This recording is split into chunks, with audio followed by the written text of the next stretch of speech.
यशोमतिनन्दन व्रजवरनागर गोकुलरञ्जन Kanan यशोमतिनन्दन व्रजवर. Okay. Hare Krishna. Thank you so much to all the devotees there at Ohio for inviting me to your Sangha. It's certainly a privilege. Before I start the class, I just want to pay my humble obeisances to all the devotees there. Vancha kalpatarubhayascha kripa sindhuvayevacha patitanam pavanebhyo vaishnavebhyo namo namaha. Ananta koti Vaishnav vrinda ki jai, Jagat Guru Srila Prabhupada ki jai, Patita Pavan Guru Maharaj ki jai, ISKCON Vartaman Guru vrinda ki jai. Hare Krishna. Jai Shri Shri Radha Damodar Jagannath Sitaram Lakshman Hanuman ki jai. Okay, so Hare Krishna. So I have been asked to speak about Grihastha life in Krishna consciousness. So I have taken up Srimad Bhagavatam, Canto 7, Chapter 14, and today we will be discussing from those verses. So coincidentally, back home, that means in Vizag, we are discussing this canto, and this is what is going on in our morning Bhagavatam class. Now, on this topic of Grihastha Ashram, I've given various classes elsewhere to other temples with an acronym, how to develop good qualities as Grihastha, as a husband, as a wife, and how to have a hassle-free journey back home, back to Godhead. But today here, I don't want to repeat that acronym because I've spoken about it in many classes and they are all available on YouTube.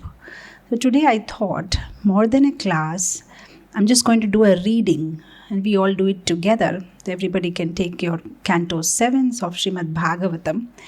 And then we just read this conversation between Narad Muni and Yudhishthir Maharaj. I think there are around 42 verses in this chapter.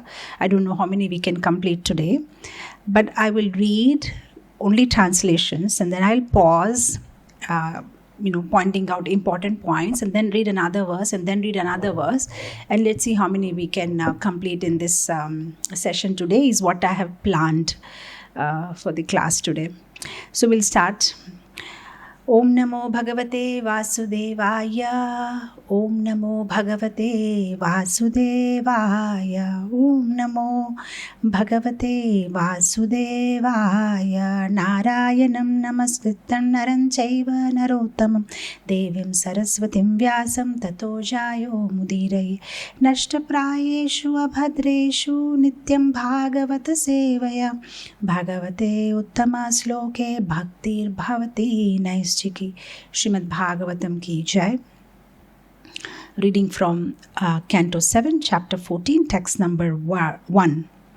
Shri Yudhishthiro Vacha Grihastha etam padavim vidhina yena chanjasa yayad deva rishi bruhi madrisho grihamudhadhi.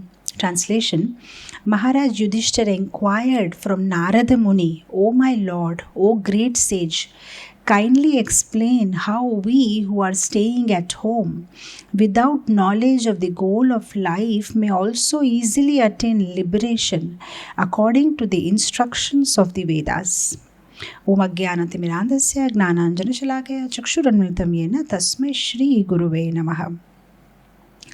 So, this whole thing starts, actually this is a continued conversation. There is, Narad Muni has been talking about Brahmachari, Sannyasya and Vanaprastha in the previous chapter. And in this chapter, the chapter begins with a question by Yudhishthira Maharaj, where he is asking Narad Muni that, what are the Grihasthas supposed to do? Because we are staying at home. And we have no knowledge of the goal of life. Of course, Yudhishthira is being very humble and modest. We all know he's a pure devotee of the Lord, but this is for us. So how can they attain liberation according to the instructions of Vedas? And I was just thinking that this is so beautiful. Yudhishthira Maharaj is teaching us what question a Grihastha is supposed to ask a devotee. Sometimes even we may have an opportunity where devotees visit us, or we may have an opportunity to associate with devotees, but sometimes we get so busy taking selfies with them or taking photographs with them, or just that, being in their presence. But he's just teaching us that the right way of approaching a devotee is to get instructions from the devotee and understand the goal of life. We see the similar incident in 10th canto when Garga Muni visits Nanda Maharaj. Nanda Maharaj tells the same thing. Oh, as Grihasthas, we are bound by our household affairs, and you are so kind that you have come and visited us. Please enlighten us about the goal of life. Actually, we are so fortunate in Kali Yuga. People say, oh, we are born in Kali Yuga, but in the previous yugas, and the previous situation was so different in Kali Yuga, and especially now in the modern times, everything is so accessible to us. In those days, if they have to get the spiritual knowledge, they had to go to the forest, which is so difficult for the householders because they have their cattle at home, they have cows, they have farms, they have their children, wife, the whole household affairs that they have to take care, and they could never leave their house and go to the forest and take association of the saintly people and know about the goal of life. So they were completely dependent on some saintly person actually visiting them, and then they serve them and get knowledge of the goal of human life. So here Yudhishthira Maharaj is asking, sometimes they may forget what's the goal of life. It happens. In household life, one is so busy with so many activities that one loses what's the purpose of human life. One forgets the 4 P's. The 4 P's. What's the purpose of your life? What's the path you have to take? The passion to pursue it, and the perseverance. So this is sometimes get missed among so many other activities that a householder does. If you see, the life of a sannyasi or life of a brahmachari or vanaprastha is like taking a car from a bypass road. So there is no traffic. They are happily going back home, back to Godhead. But when it comes to an householder, he's actually driving in a traffic bazaar, market road. There are vendors and there are rickshawalas and there are so many other cars. They may bump into some other cars. They have to honk. It's quite a difficult journey. They need help. So here, Maharaj Yudhishthira is saying that, and in midst of all this, you may actually forget your goal. Where are you going when so many things happening around you? So I said, sometimes they may forget and it's so glittering, it's so engaging that one may just slip from mind. What am I supposed to do? They get so busy with their day-to-day firefightings, taking care of children and the household and money management and social management and cultural management and office and boss. So many things happening that they just lose the purpose of life. But the devotees of the Lord are so kind. That is why you see the gopis and the Gopi Geet, this particular verse, I think it's verse number 9, they say, Tava kathamritam tapta jivanam kavibhiriditam kalmasapaham shravanamangalam श्रीमदाततं भुवि गृह्णन्ति ये भूरिदा जना भुवि गृह्णन्ति ये भूरिदा जना.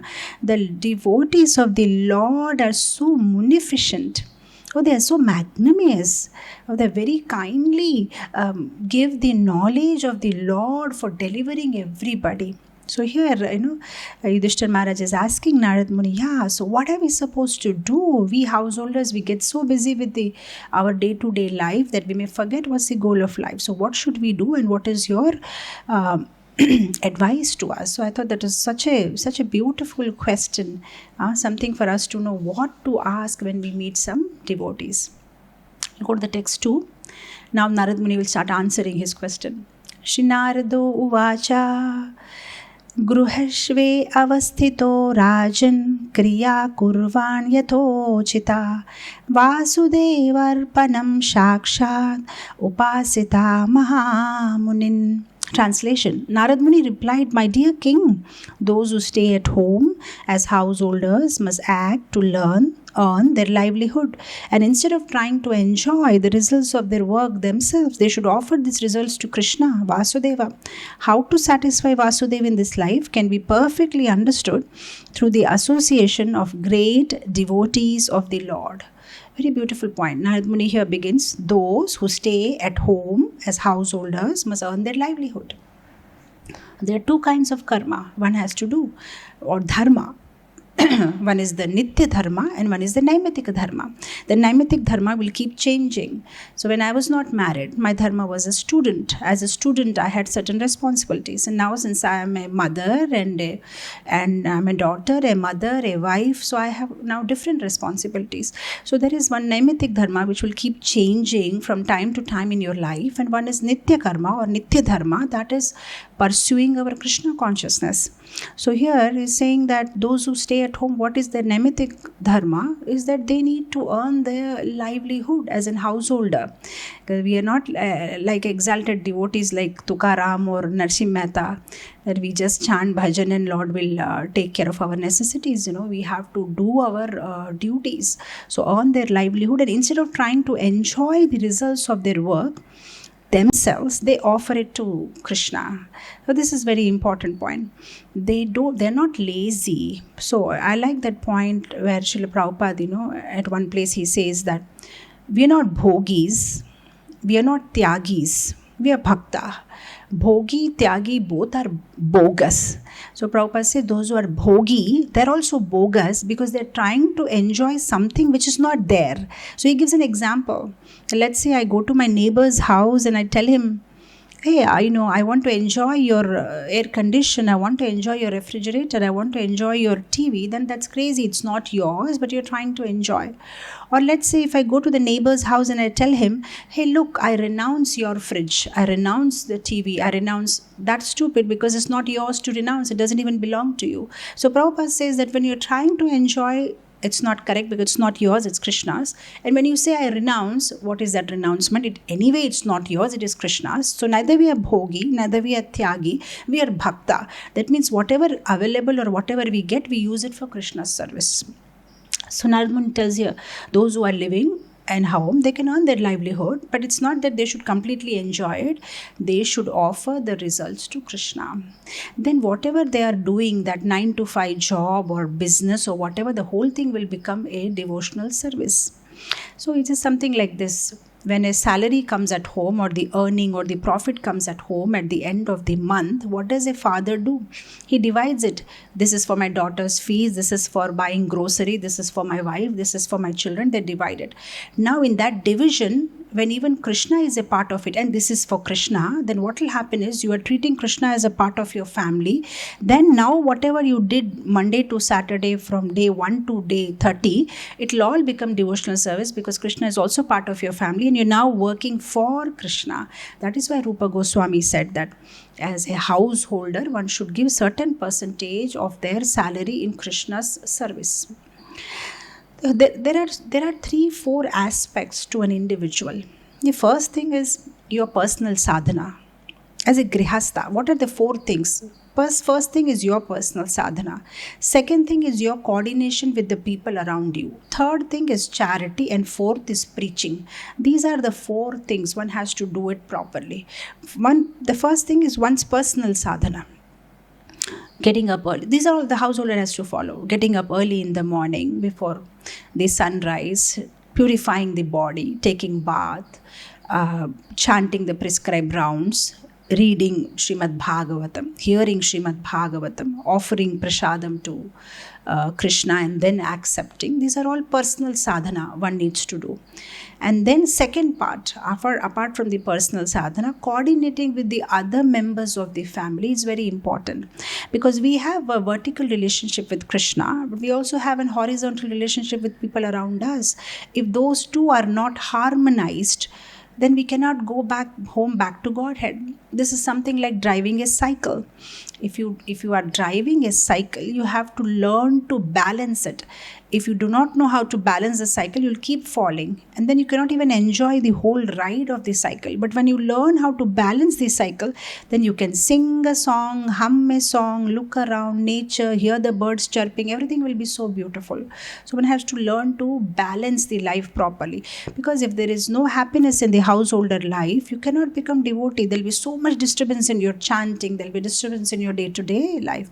And if somebody may have very good relation with Krishna, but unless and until they have harmony in relation with people around us, their Krishna consciousness cannot progress further. And let's say if somebody doesn't think about Krishna and has beautiful relation with the family and children and wife, and it's going all perfect, it won't last long, because this is something like a building without a foundation. If there is a building, there is a foundation, and then there is a first floor and the second floor and the third floor. But let's say somebody forgets to put a foundation and keeps building floor after floor, floor after floor, one day it will collapse. So if somebody thinks I'm fine without having Krishna in my life, and I'll continue to be a good husband, and I'll be a good wife, and I'll be a good son, it will never happen, because the foundation is Krishna consciousness. If one has Krishna in center, if the foundation is strong, then the whole life goes very beautifully. So apart from one's personal sadhana, there should be proper coordination with the family members. If the family members are happy and they are satisfied, then Krishna conscious process becomes very easy. The coordination between the family members is very important, and it's mainly responsibility of the male member of the family. The male member of the family has to lead the family into Krishna consciousness. It's very important. Of course, they say woman has an important role to play, but the male plays the role of a guru. The father of the house has to take responsibility. He has to be exemplary. Now, what is happening nowadays in the modern world? They have this concept of man and women being equal. Sorry, I'm treading into a very controversial portion of it, but I want to give what's my opinion, and opinion of according to the Shastra, Guru and Shastra. Just like a car, there are two tires in the front and there are two tires in the back. That is how the car is made, and that's how the car functions. If all the four tires want to be in front, it doesn't happen. So even in a family setup, there has to be somebody called Guru, a spiritual authority. So husband is a spiritual authority or a Guru in the house. And if he is exemplary and if he leads by his example, then the whole family will be very peaceful. But where the husband is not taking up the responsibility of spiritual authority, if he himself does not display any sense control, then the whole house will shatter. The whole house. Previously, if we see from our scriptures, all the successful householders, whether it is Sita Ram, or whether it is Prithu Maharaj and Archi, or whether it is Kardama Muni and Devahuti, or whether it is Diti or Kashyap Muni, or whether it is Draupadi and the Pandavas, or just about any example you take, the authority there was not women, it was the men. They were the authorities, and the women simply follow the men. Now what happens in the present scenario, if the husband or the father simply concentrates on sense gratification and he gives importance only to the sense gratification, then slowly the wife loses respect on the husband. If a husband behaves like an animal, giving only responsible to eating, mating, sleeping and defending, then slowly the people who are under his authority will lose respect. So a man or a father has to be very exemplary. So he has to show by example that yes, we do our household affairs, but the boss of the house is Lord Krishna, and our lives are centered around him. So see, nowadays the complaint I usually through emails and all, they say, no, but my wife is not respecting, my children don't respect, or my husband. The respect problem comes when we don't display proper behavior. When we behave properly, it will come, because the respect is something you can't demand, you just command by your behavior. When they see the children are like CCTV cameras, so they're always watching you. So they're not hearing what you talk, they are seeing what you do, right? Just like Anderson says, what you do shouts so loud in my ears that what you say I can't hear. Sometimes our behavior shouts so loudly in everybody's ears that even if you make big statements from the Shastra, they can't hear because they're seeing you behave in a different way. Sometimes, some parents, they'll come and tell me, my children, they don't listen to me. Yeah, because in front of them, you have sometimes displayed lack of sense control. Like you start shouting, you start getting angry, you overreact to situations. Then children understand, my father doesn't have control on his anger, my father doesn't. Then they will lose respect. The whole point is when they see quality on you, some nice quality which they appreciate, then only they will respect. If they see you're so peaceful, you're so kind, you're so self-disciplined, they will automatically respect you. Don't have to tell them, okay, I'll read from Bhagavatam, listen, please respect me. Just see how Ram was respecting Dashrath. It doesn't work like that. They are observing day in and day out your behavior with others, your behavior with your parents, your behavior with your siblings, and they simply imitate you or they simply copy you. But sometimes some people may put up a show, but the double standard doesn't work out because children are so sharp. See, the whole point why there is no respect between husband and wife is when there are two behaviors, when there are two masks, one mask for the public. See, the problem is if you are living three different lives, one is a public life, one is a private life, and one is a super private life, which is only the Paramatma knows, then there is no coordination between these three lives and there is no alignment, then they're not going to respect. So if you put Tilak, Kanti, Japamala and inside the community, temple hall, you are a different person, very kind, very sweet and very beautiful behavior, and back home you are a different person, then they will lose respect on the Krishna conscious process. It all becomes very hypocrite. So that's why there is no respect. But if one is following the same ideals at home, then automatically the spouse will have immense respect. So it's very important. The most important role is of the father.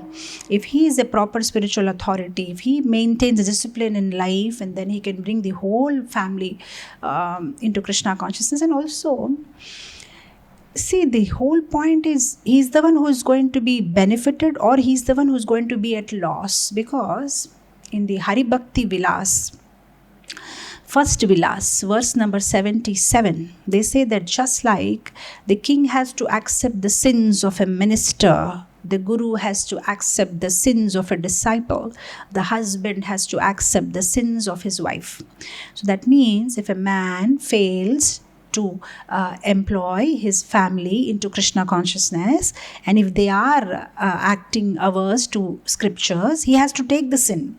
So it's such a big responsibility. That is why in the front of the fire sacrifice, when a man is accepting the hand of a girl in his life, it is such a big responsibility, because now henceforth whatever she does, so the advantage with the ladies is if they do good karma, they don't have to share it with the husband. It's completely there.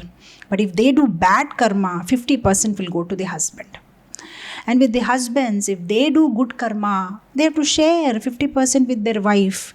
But if they do bad karma, nobody will share it with them. Well, that is what it says in the Padma Purana, Pad number 112, verse number 18 and 19. It says that anybody, for that matter, if somebody is serving you, for example, a servant is serving you, or a wife is serving you, or a disciple is serving guru, then he takes 50% of the pious activities done by that person. So that means because a wife serves you, she cooks for you, she takes care of you, she serves you, she takes 50% of your good karma. So imagine every time that you are chanting, hearing, reading, anyway she's taking 50%. So you'll have to do double, At the same time, if you engage her also, you are benefited. Otherwise, any wrong activity done by her is your responsibility. So this is such a thing, once somebody gets into a householder life, it's not as simple as it looks like. It's not a license one can engage simply in whatever they want to do, and I'll chant Hare Krishna. One has to plan one's life. What kind of person I'm accepting as my partner? How will I also engage her in Krishna consciousness? There should be a whole blueprint. So apart from one's personal sadhana, proper coordination with the family. And after the proper coordination with the family, then one should do charity. So these are all different steps one should go. See, because unless and until one's personal sadhana is good, just like they tell you in the aeroplane, you put your oxygen mask and then you put it, help others. So first we be disciplined and we do our sadhana properly, then we help our wife and children, and then a step forward we do charity. Because unless and until we do charity, actually we are doing so many sins as a householder every single day. And even like I'm talking to you now, I don't know how many insects are going inside my mouth. We are walking, there are ants and rats and so many things happening, a lizard, so many things, so many jivas we may be hurting knowingly or unknowingly, so many sins that we are committing. So we have to purify. See, even to earn wealth, a businessman has to tell 100 lies. He has to tell the customer, oh, just for you, I haven't taken any profit. So many lies we have to take, so many manipulation, so many diplomacy. So that wealth which has been earned by that should be purified by giving charity. Mind has to be purified by chanting Hare Krishna. Body has to be purified by engaging senses in Krishna's service. Intelligence has to be purified by reading scriptures. So like that, if the wealth which has been earned has to be purified. That is why Rupa Goswami said 25, 25, 25, 25. 25 for emergency, 25 for personal use, 25 for religious, social activity, 25 for Krishna's service. Some other places I heard 50% for Krishna's service, 25 for personal and 25 for emergency. Even if we can't go up to that standard, whatever we can do, one should perform charity. And charity should be given at the right time, to the right person, the right place. This is very important. Sometimes, of course, charity also can be in sattva, rajas, tamas. Do it for sake of name, fame. We do it for, just to prove something right. All that. It's all tamasic or rajasic, but one should do it as one's duty. The topmost is when one does it as a loving service to the Supreme Personality of Godhead. I had read elsewhere that how when you give charity to an ordinary person, you get whatever you gave in your next life back as it is. But when you give it to a Brahmana, half-educated Brahmana, you may not be so smart, just born as a Brahmana, then you get it double back. But if you give it to a Brahmana who is completely following whatever the rituals and is doing a good job, then you get 10 times back. But if you give it to a Brahmana who knows the essence of the Vedic scriptures, then you get 100 times back. But if you give it to a Vaishnava who is a devotee of the Lord, then you get unlimited times. There's no unlimited mercy. You'll get unlimited mercy. That is why all the householders are encouraged to contribute for the society, ISKCON society, since it belongs to a pure Vaishnava, who is Srila Prabhupada. It is his movement. It is his blood and movement. So once somebody gives it as an offering to Prabhupada, there's unlimited mercy. And this has to be cultivated from the very beginning. From the very beginning, the children should be taught to give. Many times I keep telling in my classes that this culture is Western culture where, on the day of the birthday, gifts are accepted by the child. Actually, according to the Vedic tradition, the gift should be given on birthday. So the child should be taught to give gifts on birthday. I remember when we were young, with my parents, we had this system. On my birthday or my sister's birthday, we were taken out to orphanages and we used to go to hospitals in Hyderabad and also give charity to beggars, give them prasadam. And that was a competition between me and my younger sister. Who gives more? Okay, I gave to so many hospitals on my birthday. Who you gave only 2, 3. That was the fight we used to have. Now I see the children as the other way around. How many gifts you got? How many gifts I got? The whole point is we're teaching the children to take and give nothing, Even when they are standing in front of the Lord, the children are taught, ask Lord that you become a good boy. Ask Lord that you should get first marks. Ask Lord you should get, seat in this college. But we never teach them that, thank Lord, you already gave me so much. I'm so happy. Thank you. This thank you word, this gratitude, we don't teach the children. So this giving of charity, that should be the culture of the house. Actually, what we do, what we don't do, becomes the culture of the house, becomes the culture of the family. So we as young children, I remember on the next day of Ekadashi, we had a house in Hyderabad. Every Dwadashi, there's one Brahmana lady used to come. Initially, the Brahman used to come, but then I think he got paralysis or something, and his wife used to come. And we, as young children, were so excited. Go to the kitchen, get 1 cup of dal, and then rice, and some atta, and some jaggery, and some this vegetables, and then put it in the plate. Then offer it to that lady, offer her obeisances, and she would sit and then pack everything. My mother used to get her a cool glass of buttermilk, and that was a tradition. That was the culture. So from very beginning, if the children are taught like that, they will learn to give. They learn to give. I run a school here in Visakhapatnam. It's a school for young children. Of course, now I've gone, up to grade 7.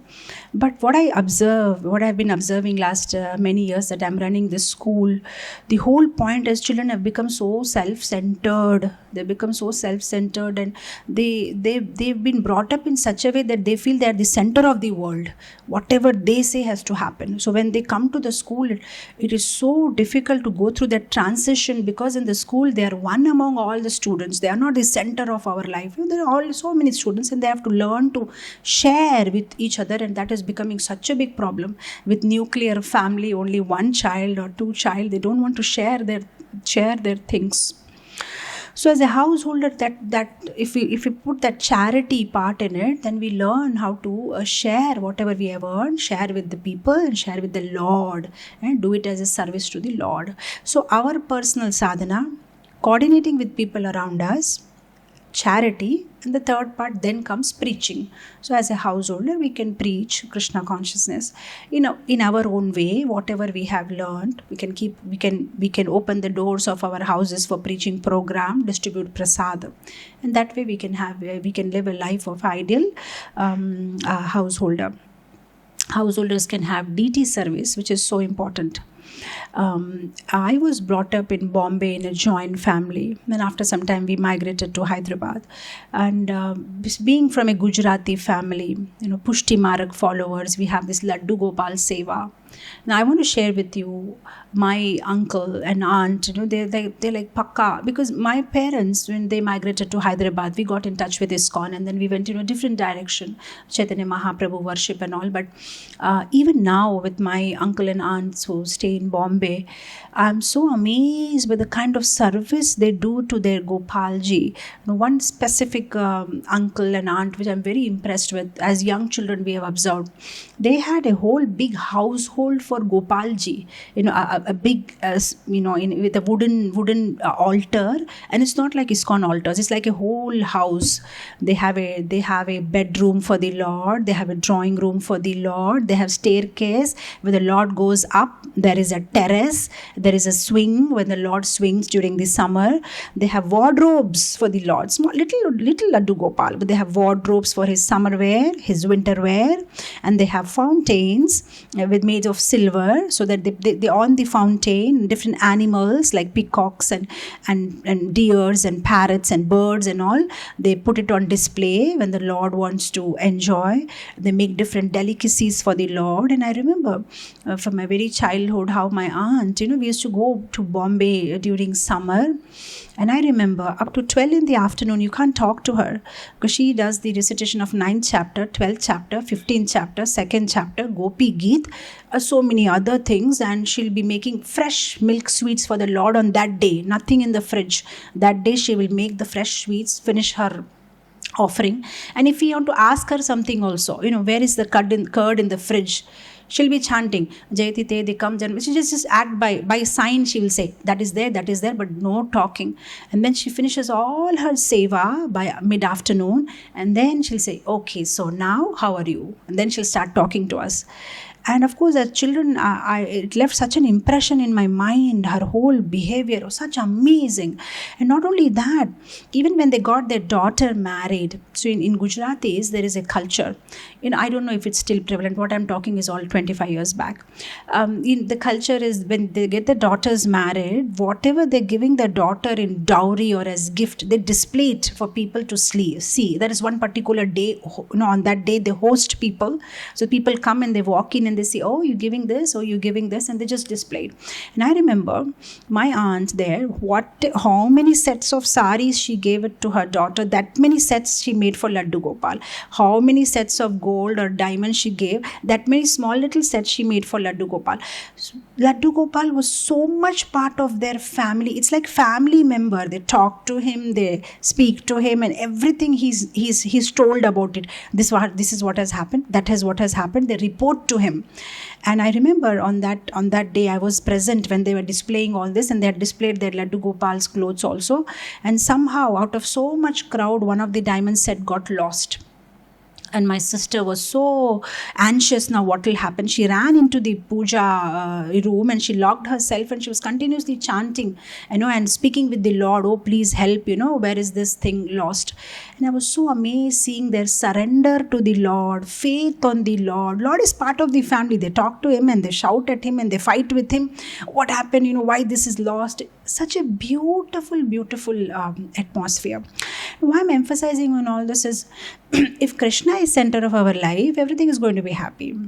The whole point is, no matter how many adjustments we try to make a makeup outside, there'll always be some boil coming up. There has to be a Safi. Safi is a liquid which you take. It will improve your blood. There has to be something you take, medicine. Then there will be no boils, because the boil comes because of impure blood. The whole problem in Grihastha life, or if you say whatever the hurdles are, because of lack of Krishna consciousness. In a house where Krishna is the focus and the center of life, everything will happen so beautifully. Like Prabhupada puts it, put water in the roots, everything will be happy. If somebody is trying to satisfy Krishna, every member of the family is satisfied. But if you're individually trying to satisfy anybody, they'll never be happy, because neither we are perfect, neither they are perfect. We are both imperfect, but both imperfect together are worshipping the perfect Krishna, then the life becomes perfect. So like we have, between the couple, there should be the divine couple. Between the couple, if there is Krishna and Radha, then everything becomes very happy. So here, Narad Muni is saying that, whatever you are earning, your livelihood, instead of trying to enjoy the result, one should share it, one should dedicate it to Krishna. And then another important point I like here, he says, how to satisfy Vasudev should be understood through the association of the great devotees of the Lord. So when we associate with the devotees of the Lord, then we will know how to do it in the right way. Like Prabhupada, even about the charity, he gave such beautiful instructions. Said, don't, give money to the beggars, because if they utilize that money for doing something wrong, then you get part of the karma. Now with this, I'm reminded that once Prabhupada did give money to some beggar. And then Prabhupada, one of his disciples said, Prabhupada, you told us that you're not supposed to give money to the beggar, you just give prasadam, but you just gave money. And then Prabhupada smiled, he said, anything that comes from me is prasadam, I can give, but you should be careful, to whom you are giving. So under the guidance of a spiritual master is very important, because otherwise we'll come up with our own created austerities and our own we'll just make up something that doesn't work. It has to be in line, with Guru, Sadhu and Shastra, according to, the Guru and Sadhu and Shastra. I remember this one pastime which happened in Vishakhapatnam. When Prabhupada was here, at that time there was no ISKCON temple. In February 1972, he had come here and he was staying in a Gaudiya Math in Puri Maharaj's ashram, and he had come with a big entourage. There was Guru Das Prabhu and Guru Kripa Prabhu and Shyam Sundar Prabhu, Vishakha Mataji, Tejas Prabhu, so many of them. And they used to go for a walk. You all know Vizag is on the beach, it's a beach city, and Puri Maharaj's Gaudiya Math also was very close to the beach. So Prabhupada used to go on a morning walk every day to the beach, and devotees used to be so enthusiastic to follow him. So Guru Das Prabhu was sitting, and chanting outside the temple hall, and he was waiting that when Prabhupada comes out, I'll follow him. But he kept waiting, and he never saw Prabhupada going out. And then after some time, when he was looking at the beach from the far, he says, oh, Prabhupada is there, and all of devotees are walking with him. And he thought, how did I miss? I don't know why I missed it. Prabhupada is already on the beach. So without even wearing his footwear, he ran towards Prabhupada. Now, when you are going on the beach, there are boulders and, sharp rocks. So he's just going, He just, because it's hurting him, hurting his feet. And then somehow he reached. And then Prabhupada paused and looked at him and said, what happened? I said, no, it's okay, Prabhupada. But when I see you, there is no pain. When I see you, there is no pain. So Prabhupada, looked that he hasn't worn footwear. So Prabhupada looked at him and said, oh, is it? When you see me, there is no pain. Why not you take a knife and cut your neck? Since you said when you see me, there is no pain. And then everybody was like, and then Prabhupada smiled and said, look, there are already so many austerities given in the scriptures. Why do you want to create your own? Why do you want to create a new one? Why can't you just go and wear footwear and come back? So it was such a beautiful point Prabhupada made, why create your own austerities? Already austerities have been given. So when we are under the guidance of a spiritual teacher, we will know what to do. Otherwise, we'll end up doing something which may not be necessary and will not do what is necessary. So a very important point that Narad Muni is making here. How to satisfy Vasudeva in this life can be perfectly understood through the association of the great devotees of the Lord. The association of the great devotees of the Lord. We are like iron. And when you put iron in the water, the iron sinks. But the iron is welded with wood. Then it will float. So we are like iron, so many negative qualities. But when we get attached to the wood, the pure devotee of the Lord, then we sail. Otherwise, we are drowned in this material ocean. Also, another important point is when we work under the direction of a spiritual master or a devotee or guru, there is no karma. There are three things, right? There is karma, vikarma, and akarma. So karma, you do some activity and you get the result of it, whether bad or good. And vikarma is a bad karma you do. But akarma is you don't get any reaction of that activity. So when something is being done under the order of Guru and Krishna, when a devotional service has been performed, there is akarma. There is no reaction to it. So that's very important. See, it's like the army people. The army, they may kill hundreds of people in a war. Immediately the man who kills so many people is given a gold medal or is given an award. Oh, you have killed so many people for the country. But the same man, if he kills his next door neighbor because of a fight, he'll be put in a jail. Now the man may question, what did I do wrong? When I kill hundreds of people, you gave me an award. I just killed one person and now you're putting me in jail. But the difference is that this was authorized. This is not authorized. The man may argue, those hundreds and thousands of people that I killed, they never even made any problem for me. I don't even know them. I still kill them and I get an award. And this man is making trouble for me. And when I kill him, I'm imprisoned. The difference is that you were not asked to do it. You were not authorized to do it. Here you were authorized to do it. This is what happens. When somebody is leading a life under the direction of the Guru, spiritual master, he's so safe. He's so safe. But if we're trying to do something on our own, we may all trip and fall. So very important point here he makes that how to satisfy it should be done under the guidance of a devotee of the Lord. Just to the next sloka. Shrinavan Bhagavato Bhikshnam Avatara Kathamritam Shraddhadhano Yatha Kalam Upasanta Janavritam Satsanga Chanake Sangam Atma Jayatma Jadishu Vimunche Muchaya Maneshu Swayam Swapnavad Uttita. Sorry for my Sanskrit pronunciation. A grahastha must associate again and again with saintly person. And with great respect, he must hear the nectar of the activities of the Supreme Lord and his incarnations, as these activities are described in Srimad Bhagavatam and other Puranas. Thus, one should gradually become detached from the affection for his wife and children, exactly like a man awakening from a dream. So again, Narad Muni is emphasizing that how a grahastha should associate with the saintly people. So what does that association mean? So just like we mentioned, association means we hear from them and we share our confidential thoughts with them. We take gifts from them and we offer them gifts. we take prasadam from them and we offer prasadam to them.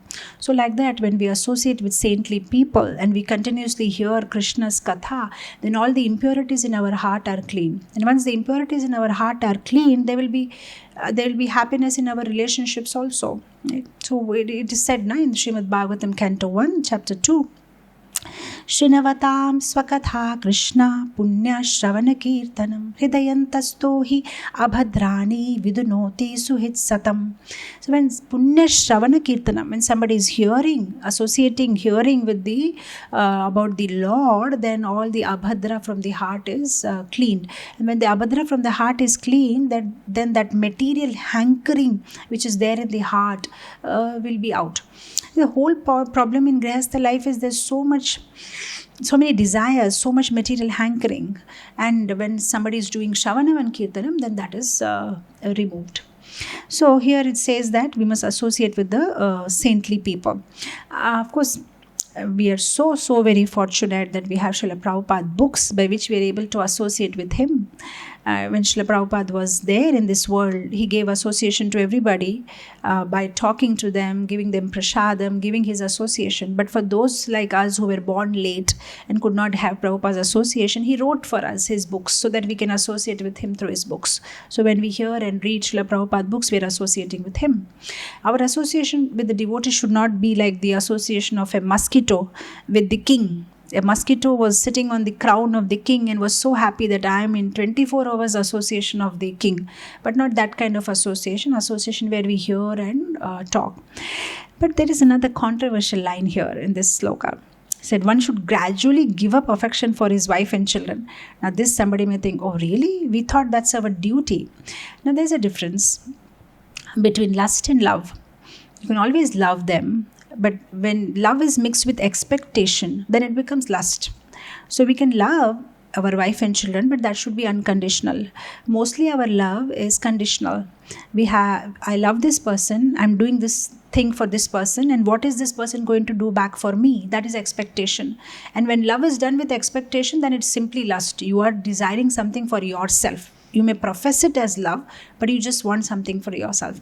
So here they are saying that just like a man awakening from a dream, so it is something like it can happen so quickly and spontaneously, because the fact that we are not away from Krishna, we are just looking at different direction. Now these are the two hands, these are away from each other, but our situation is something like this. We are just next to Krishna, so we don't have to travel many kilometers, just have to change the direction, and then we are so close. So just like a man waking up from the dream, the moment somebody realizes in Krishna consciousness, then it's very easy to connect to the Lord. Now the part is being unconditional. That means we have same love for everybody. Here what they're asking is that not to stop our duties. Being detached means, okay, from tomorrow I shouldn't, Narad Muni said that, so I don't have to take care of my wife and children. What he's saying is that you do your duty, but you don't become attached to them. Saying means you don't expect anything back. You just do what you're supposed to do, your duty. As a husband or as a wife or as a son or as a mother, you just do your duty. Because it's not that devotees are dry and they don't have love, and then you are a grave, or now you are a good devotee. No, they have all the more compassion, they have all the more love. The only thing is their love is not limited to 2 people, 3 people, they love the whole world. Vasudeva Kutumba. For them, everybody, if they see anybody's child, they'll say, oh, like my child. Anybody, they have the same respect. They have same respect for everybody and same love for everybody.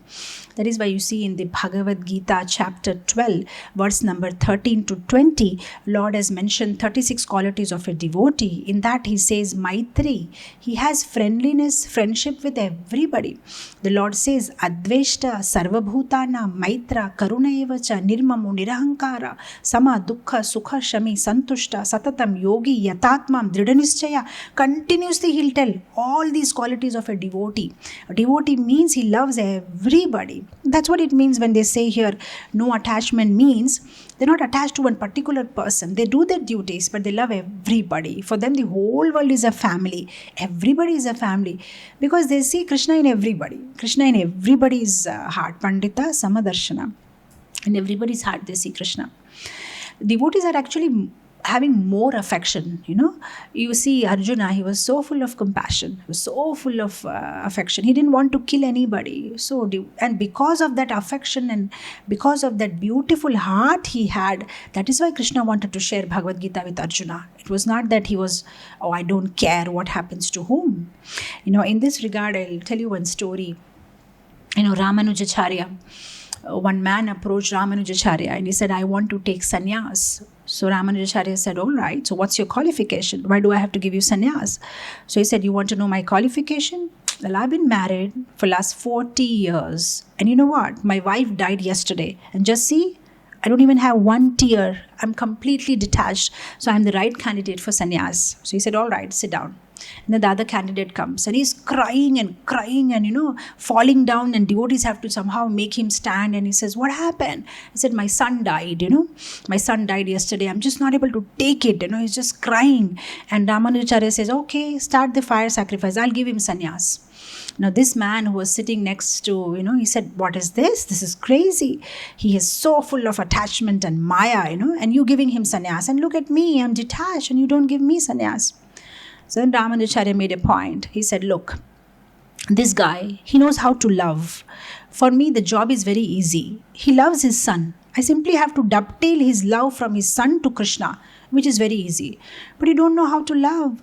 Last 40 years you were living with your wife and you couldn't get even one tear when she died. So you're so heartless. So I can't teach you how to love. If you are a loving person, I can dovetail your love from your wife to Krishna. But if you don't know how to love, I cannot create the feelings of love in you. But this man is full of love. I simply have to dovetail his affection towards Krishna. So devotees doesn't mean that one is very dry. Devotee doesn't mean that the moment you get into Krishna consciousness, you become so dry and you don't care. No, you care all the more. Only thing is, it's unconditional. That's all. This is very important point, because many times I see, I don't know, in the recent time I get a lot of emails like that. Oh, my husband doesn't care, my wife doesn't care. She's only thinking about her chanting and her service in the temple and does Krishna consciousness make you selfish? No, it makes you selfless. It makes you all the more loving. Because now your love is so unconditional. You're not expecting anything from anybody. Your source of happiness and your source of love is Krishna. Rest of them is what you give them. You're not expecting anything from anybody. You just want to give people. That's such a beautiful thing. Many times when young couples or young people come for counseling, the first question I ask them is, why do you want to get married? And if they say, I want to get married because I want to be happy, I tell them, it's not for you. Marriage is not for you. And I'll tell you why. If you're thinking that marriage is going to make you happy, then it's wrong. The actual thinking should be, I'm happy and I want to share my happiness with somebody. So I want to get married because I'm so happy. I'm so happy that I want to have a partner whom I can share my happiness with. Now that is the right attitude. But if somebody thinks I'm miserable and marriage is going to make me happy, then two miserable people can only give misery to each other. You can only give what you have. If you are miserable, how will you make others happy?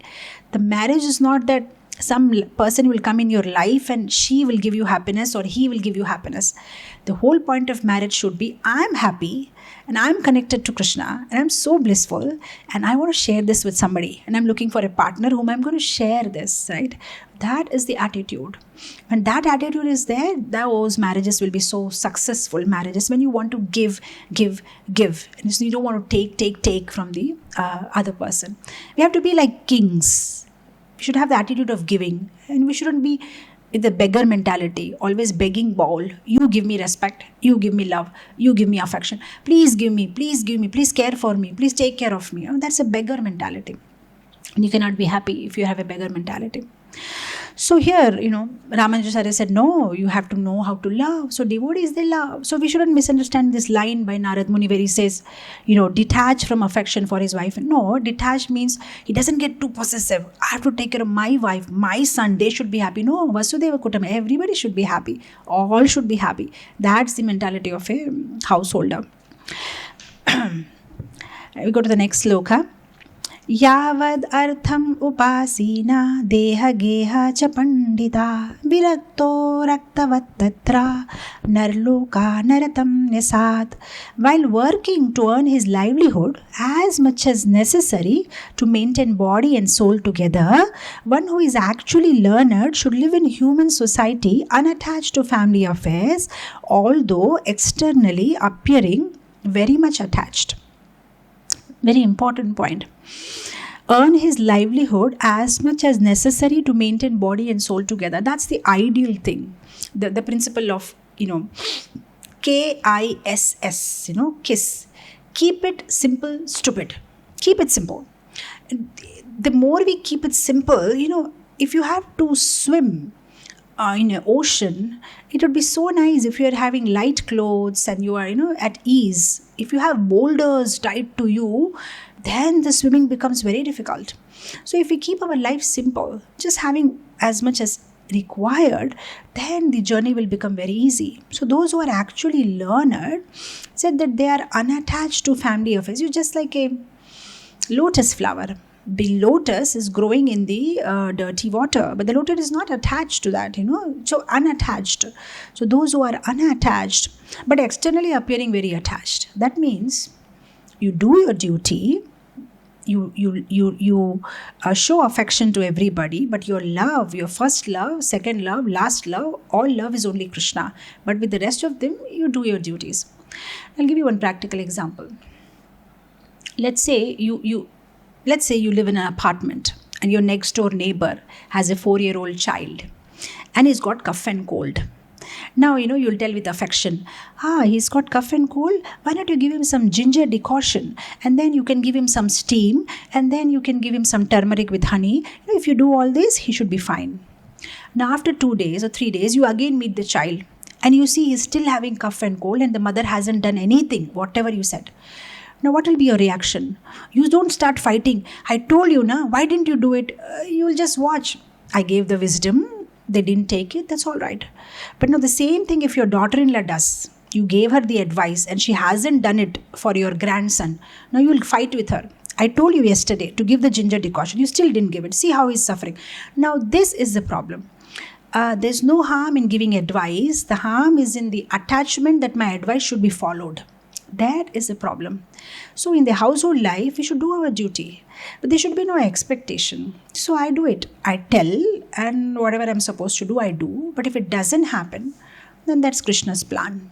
I did my job. So if we can remain like that detached, then one can be happy. You do your job, but don't expect the others to listen to you completely. It may not happen because they have their Purva Janma samskaras. They have so many things happening, It's not linear. I said something and the person follows. There is so many plus. His Purva Janma samskara, his Purva karma, your Purva karma. Oh, so many things are happening for one action to take place. But we find it pretty simple. I said that, it should be done. No, it will not be done. There's so many coverings. So much conditioning from the previous so many lives. So it is not very easy to break through it. Things are not so simple as they look on the face value. So like that, one should be unattached. That means you do your job and don't expect that everybody will, expectations has to be reduced. Then the householder life will be so beautiful. If you keep low expectations, and if things happen more than you expect, you will have a happy life. Oh, I never expected she'll do that, but she did it. That will make you so happy. But if you have high expectations, then every time you are always sad. So a householder, like I say this in the classes, see, Abhimanyu had a problem because he knew how to get inside the chakra view, but he didn't know how to get out. This is the problem with the householders. They know how to get inside the household life, but there is no training about how to get out. That is a problem. So one should be trained. That means one should have a blueprint. Okay, I'm getting married. So what's my plan? What's my financial planning? What's my social planning? What am I going to do? What is going to happen to my children? When I'm going to retire in the sense from active services. I have to completely now dedicate myself to Krishna. How I'm going to balance. There should be a whole blueprint. See, otherwise we are so worldly wise. You see, even when you are driving a car, you go in the car, and then you see a green light. The traffic light rules. Oh, green light means you just drive. Orange light means you slow down. Red light means you stop, right? It's very clear. And when we see orange light, we don't start speeding our car. But of course in India they do that. When they see orange light, they'll speed all the more, that somehow I can brake before it turns to red. But that's not the way. Once you see orange light means it's an indication. Please slow down. Very soon there is going to be red light and you have to stop. Same thing in householder life. One should plan it. Okay, 30, 40 years of my life is a green light. Oh, after 40, I'm entering in the orange zone. Or anytime there may be a stop. Of course, according to the, actually there's nothing like that. There can be an orange or red light even when you are 2 years old. This is a general planning. Okay, up to 40 there is green light. I do my activities. After that I'm entering into the orange zone. Anytime it may be red light. So you have to plan it. What I'll do after that. What I'm going to do. How much time I'm going to give for Krishna. How much time for my job. How much time for my family. Like Bhakti Vinod Thakur. He's an ideal example of an ideal Grihastha life. He planned it. 8 hours for my soul. 8 hours for family. 8 hours for Krishna consciousness. Such beautifully he planned it. Every householder should plan up his life. What am I going to do? Plan it in a proper way. Not that the life is just going on. Life is just going on. And one fine day you realize, oh, I'm already 60. What should I do now? And that will become too late. So this is how it is. Okay, we'll do another sloka and we'll end it because it's already 1 hour. Gnataya pitaro putra bratara suhrida pare yad vadanti yad icchanti chanumodeta nirmama. An intelligent man in human society should make his own program of activities very simple. If there are suggestions from his friend, children, parent, brother, anyone else, he should externally agree saying, yes, that is all right. But internally, he should be determined not to create a cumbersome life in which the purpose of life will not be fulfilled. This is so very important. Because this is one problem every householder is facing. Sabse bada rog, kya kahenge log? Oh, it's such a big problem. What he will say, what she will say, what he will say if I do this. And and then 100 advices by outsiders. You are very young, don't take up to Krishna conscious now. Oh, you stop taking non-veg. How you'll get protein? Oh, you don't take tea, coffee. Oh, there are so many things they'll start talking. So here Narad Muni, maybe they were also facing this problem in Satyuga, Dwapara and Treta Yuga also, because Narad Muni is telling to Yudhishthir, when the relatives they advise you, you say, sure, you're right. What you're saying is right, but don't follow them. And I thought this was so beautiful for all householders, because this is a regular problem they face when they come to ISKCON temples also. People will say, every Sunday you go to temple. Oh, that only you keep doing. What? You should take your children for some time, movies, theatre, cinema, restaurant. They should know outside world. It's not correct what you're doing to them. I was just trying to make one point that sometimes, relatives and friends and neighbors and colleagues may give us so many advices, but the whole point is from whom you take the advice. One should take advice from Guru, from Sadhu and Shastra, and not just about anybody and everybody. I'm reminded of this story. There was this one man who was learning painting from his Guru. So he just wanted to show the people, his beautiful painting. So this was somewhere in Shimla. So in Shimla there is one chowk, one place, one 4-lane road junction. So what he did is, one evening he placed his beautiful painting on the 4-road junction, and very humbly, in a humble heart, he wrote a message below this painting. He said that this is my first attempt at painting. I've tried my best, and if you do find any mistake in my painting, here is the black paint, and just mark a X on there, and I'll try to improve myself. And next day morning when he came to see his painting, there was no painting. The whole painting had X marks, X, X, X, X, X. People kept on showing that this is not correct, this is not correct, this is not correct. And when he took back the painting to his guru, he said, I'm so thoroughly disappointed. Maybe painting is not for me. I don't want to do painting, Guruji. I'll just leave me. And Guruji said, no, I'll tell you something. Do the painting again. So he said, okay. He reluctantly did the painting again. And the Guruji said, go and put it back in the same 4-lane road junction. He did it. And he said, now you write down below, if you find any mistake in my painting, here are the colors, please correct them. Next day when he went, the painting was as it is. Nobody wanted to correct it. They simply want to show fault where it is wrong. They don't want to correct. This is the thing with the people in this world. If you ask them, they'll tell you 100 faults. This is not correct in your life. This is not correct. You're not taking care of wife and children properly. Why you have to chant 16 rounds every day? Why you have to go to temple? What is this food? But otherwise, they don't know anything from scriptures, and they don't have any better advice for you. So we shouldn't worry so much about what people say. But one tip, what you can do to avoid this is, when they say something like this, don't argue. Just say, okay. Yeah, okay, you are right, you are fine. What you're saying is correct. See, I'll tell you, in Ramayana, there is this one pastime when Bharat Maharaj, he goes to Chitrakoot to meet Lord Ram and to convince him that you please come back. So they all went in an entourage, Bharat Maharaj and Shatrughna and all the 3 queens and all the citizens of Ayodhya. And everybody is going in a big procession, to the forest to get Lord Ram back.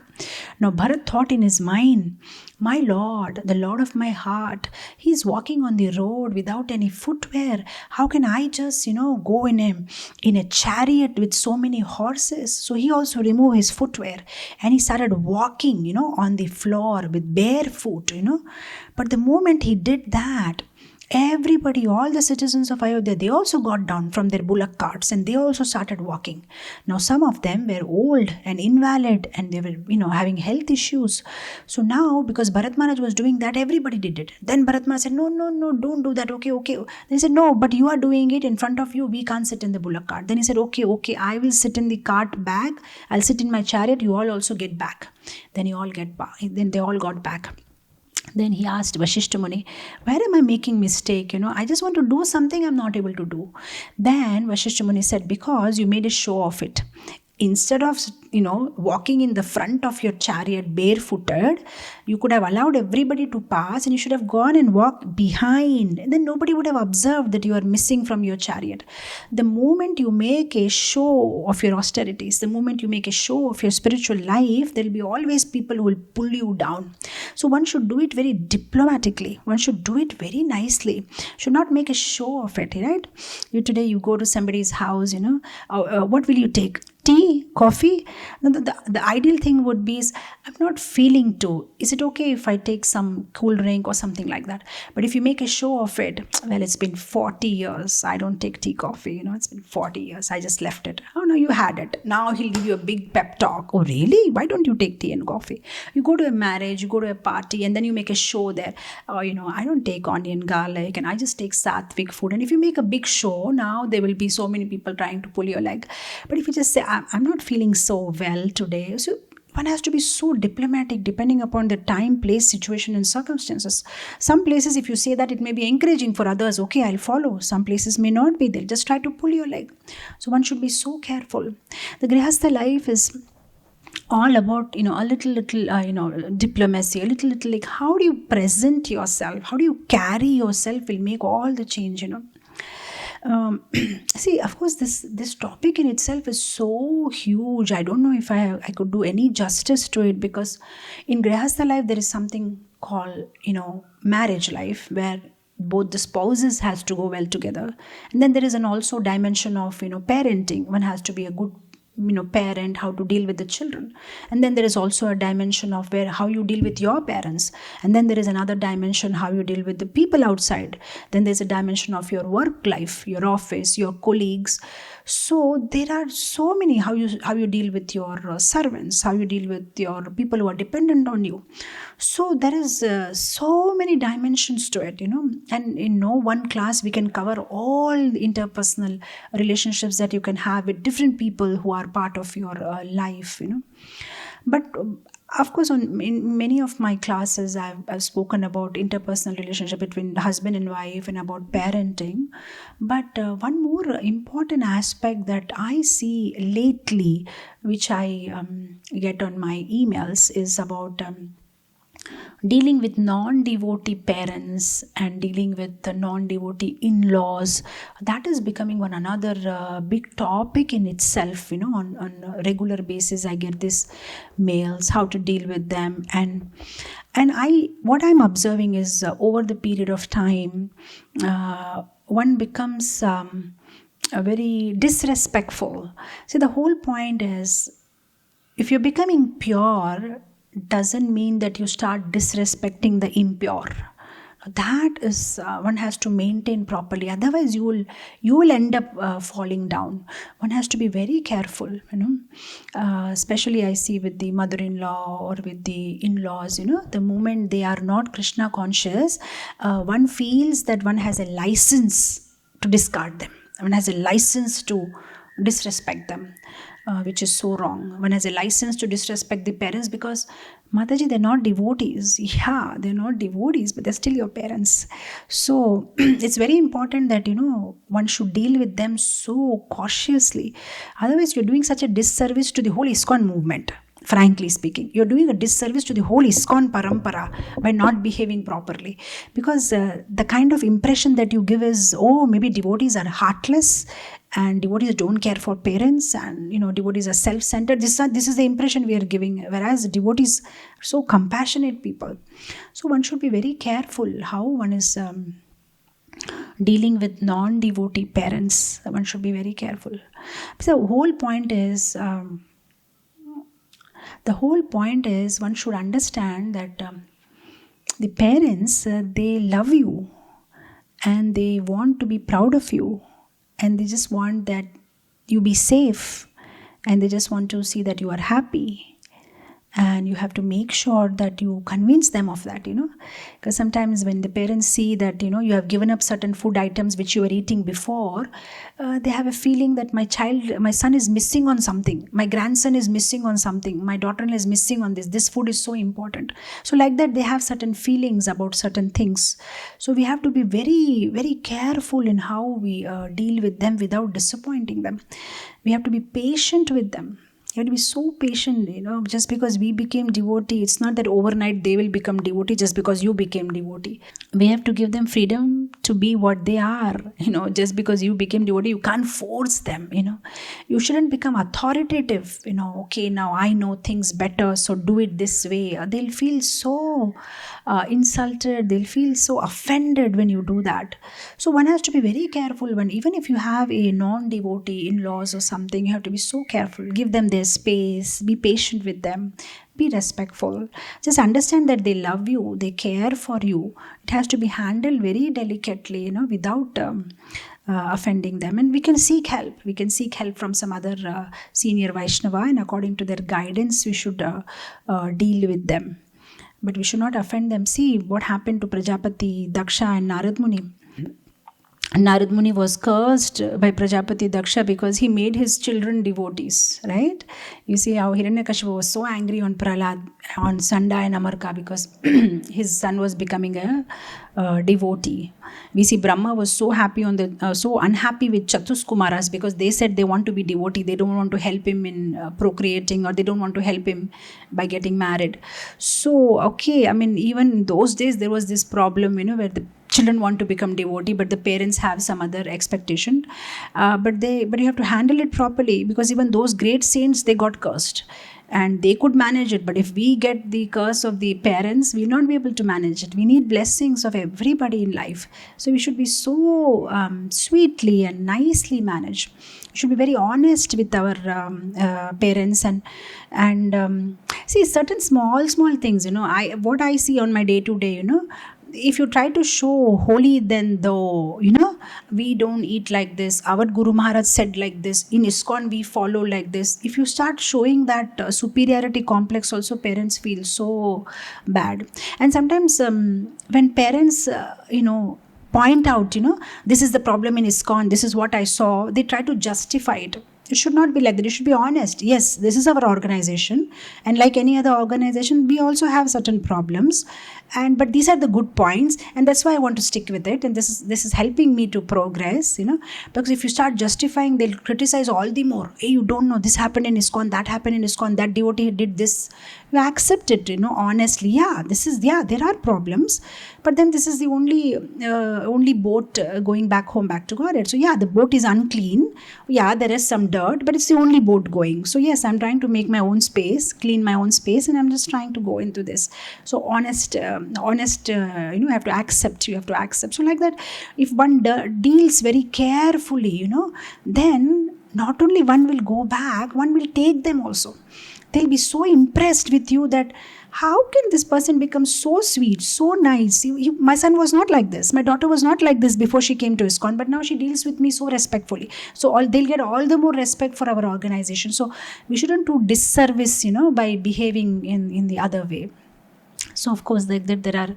So anyway, why I came to this point was, how to deal with the non-devotees. When they say, give you all kinds of advices, you say, that is all right. Yeah, you are right. You keep saying you are right. Just like the non-devotees do to us. If you invite them for our Sunday program, they'll say, I'll come, but they'll never come. And they'll go for their parties. Same thing we should do. Yeah, you're right. Whatever you're saying, you're right, but you don't do. You do what you're supposed to do. So I thought this is a very nice point in this verse. So I can go on and on, but we need to respect the time. It's already 8 o'clock, and so I'm sorry I'm ending it abruptly, and we could not come to conclusion. As always, I made big plans that I'll complete all the 42 verses, but I could never go beyond the text 6. So with this, I'll end it here on this note that, we should, one big carry home point is how to deal with the non-devotees, and so that we can have harmony in our Krishna conscious life, when we harmonize our relationship with the people around us along with our relationship with Krishna. Having said that, I'll end it here. Thank you so much. Hare Krishna. Jai. Thank you, Mataji, for. So, do you have a couple of minutes to answer a few questions? Yeah, sure. I'll do that. Somebody is really restless in the very beginning. They started asking questions. I'll do that. So what I understand your question is, since in the very beginning of the lecture I was saying that husband should be the spiritual authority of the house and everything should be followed under his direction. But in cases where husband is not a devotee, then how do you make him spiritual authority?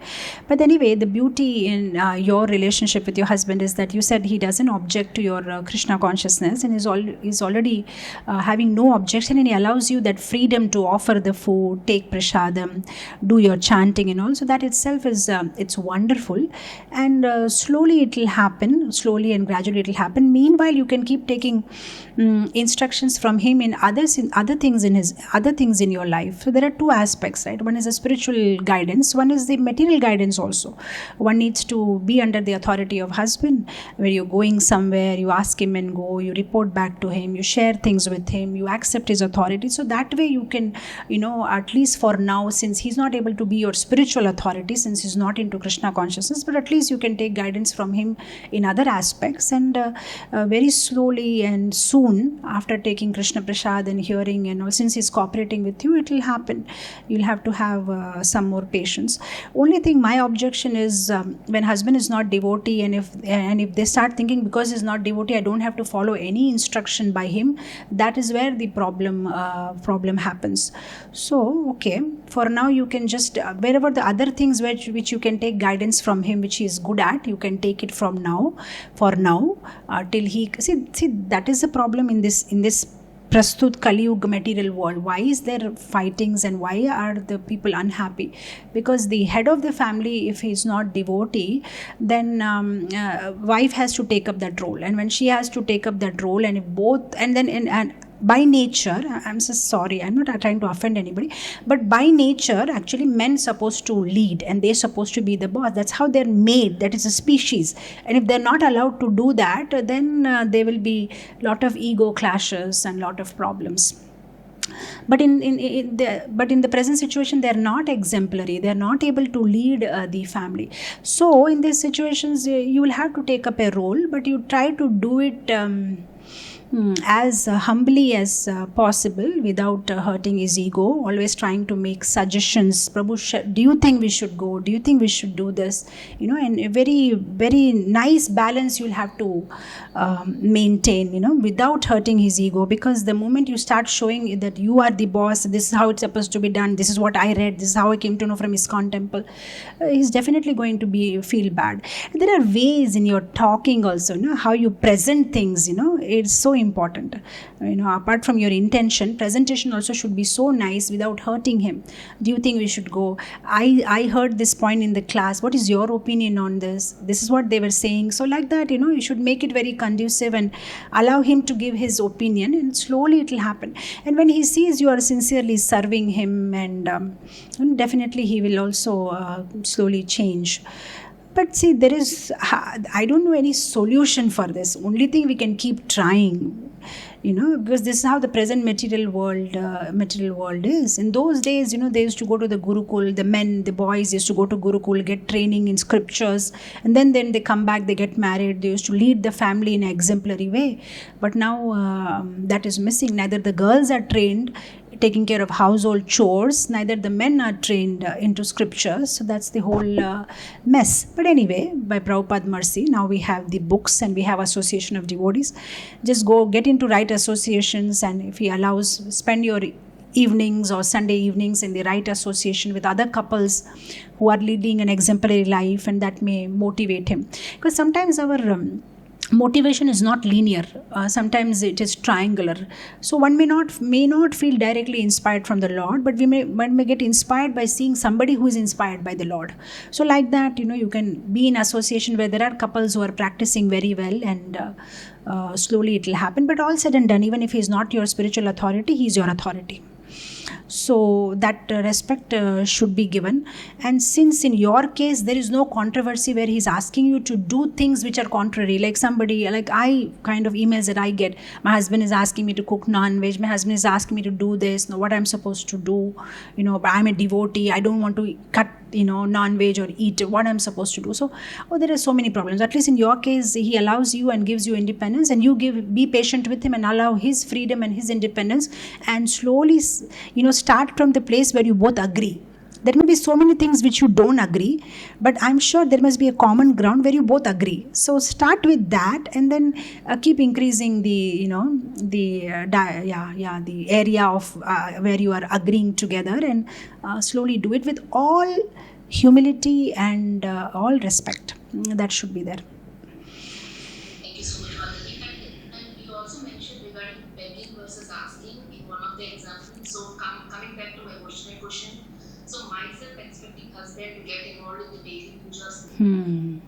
Okay, now my question of, no, what I meant by begging was to beg for material pleasure, or that person should make you happy. But when it comes to spiritual, you're benefiting yourself and you're benefiting him too. So nothing wrong in keeping that kind of expectation, but just do it in a very, very nice way. So you do something which he likes on a regular basis, which he expects from you, and I'm sure if you're just doing everything right, he'll be happy to respond back to you in the way you like it, So like you understand these are the things he likes. I'm sure by the time that he is associating with you, he understands that it makes you happy when he helps you with the puja, or when he visits an ISKCON temple with you. I'm sure he can make it out. It's a human psychology, right? So he understands. So be your best, and then the person has nothing to complain, and he gives so much that a person feels obliged to give you back, So that should be our mantra. Give so much respect and so much love and so much affection that,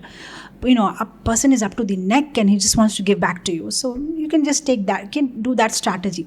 There are so many strategies, and like you say, sama, danda, bheda. There's so many ways you work. The first and foremost way a wife should approach is by love and by serving. very nicely, by patience, by...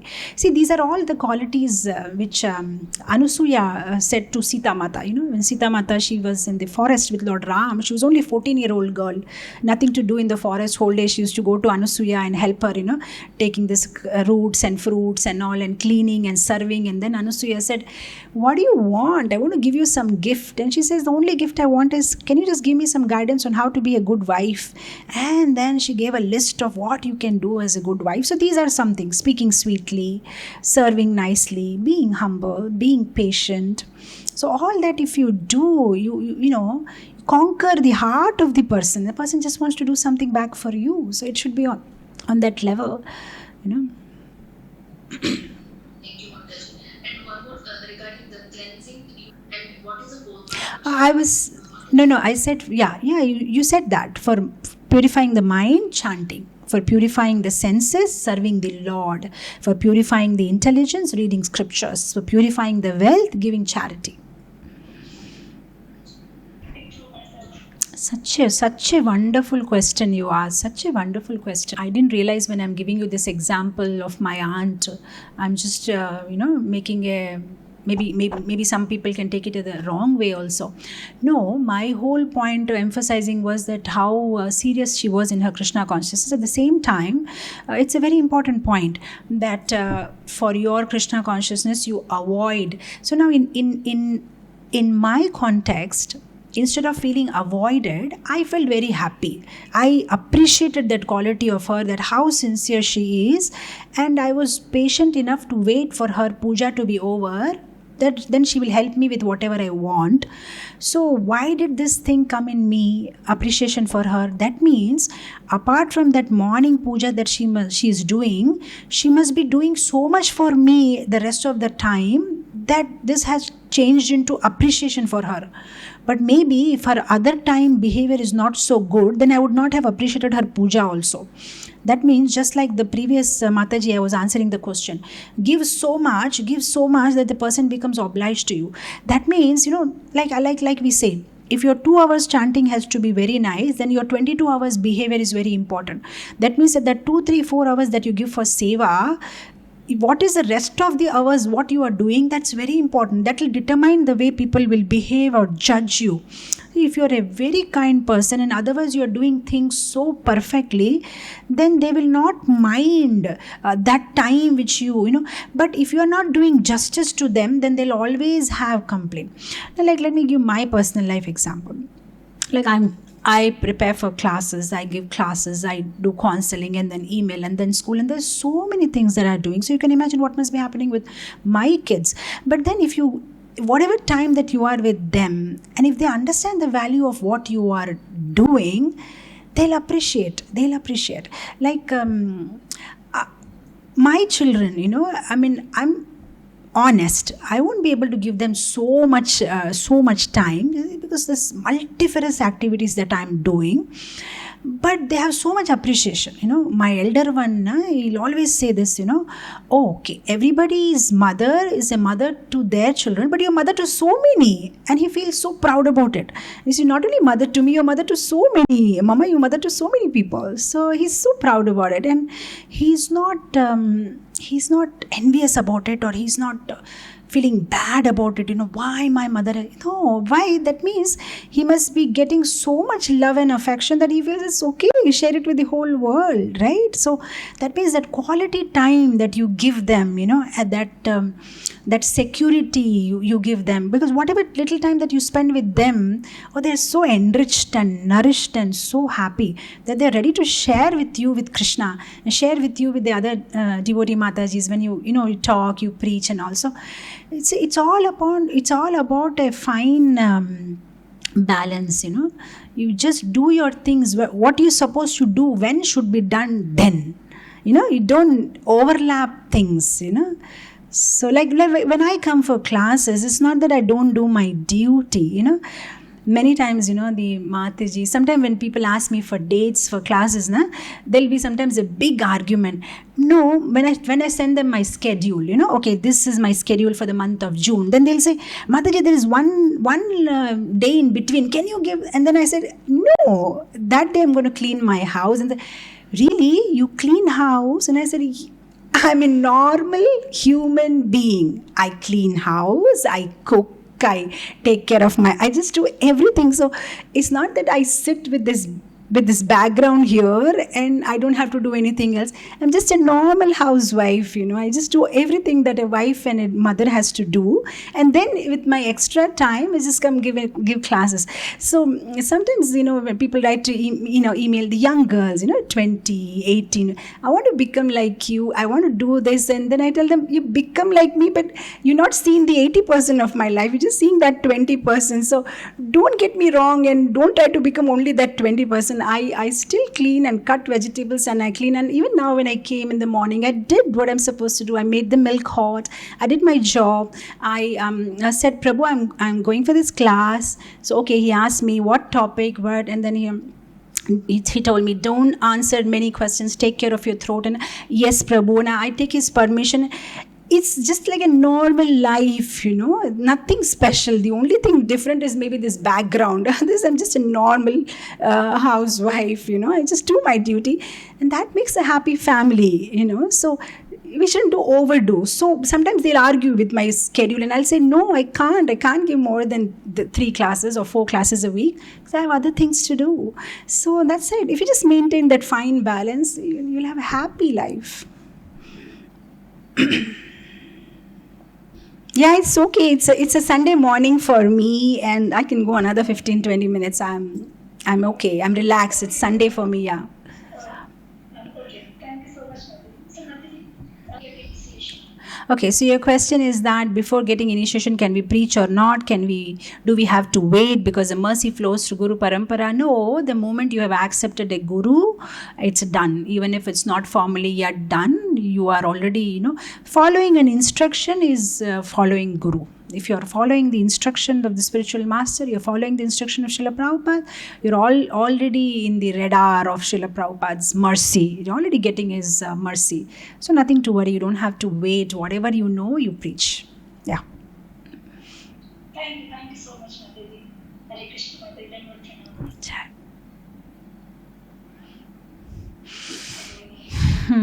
See, now I don't know what is the a particular incident or what you're asking, and I don't want to make just some kind of blanket statement, but the whole principle is that you do self-introspection. Just see that you're not doing it just to satisfy your ego.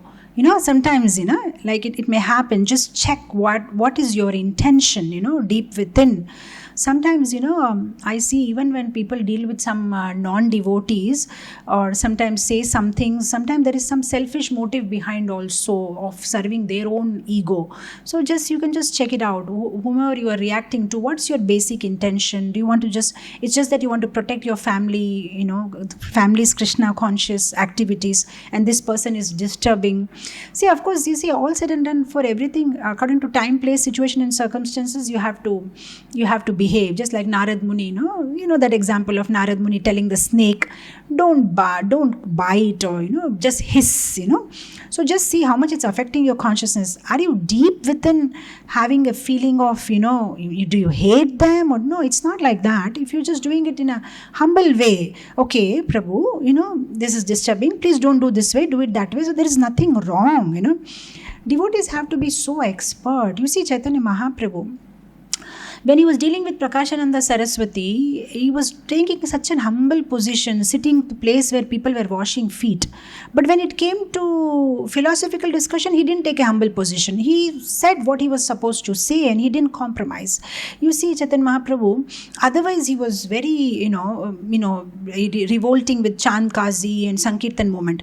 But when it came to Jagannath temple, where they were not allowing non-Hindus to enter the Jagannath temple, Chaitanya Mahaprabhu took a back seat, and he never fought with the Jagannath temple authorities that why you're not allowing non-Hindus inside. You see, Bhakti Vinod Thakur, he never fought with the Britishers. He took advantage of his position in the British government, and he wrote more books and published and did his preaching.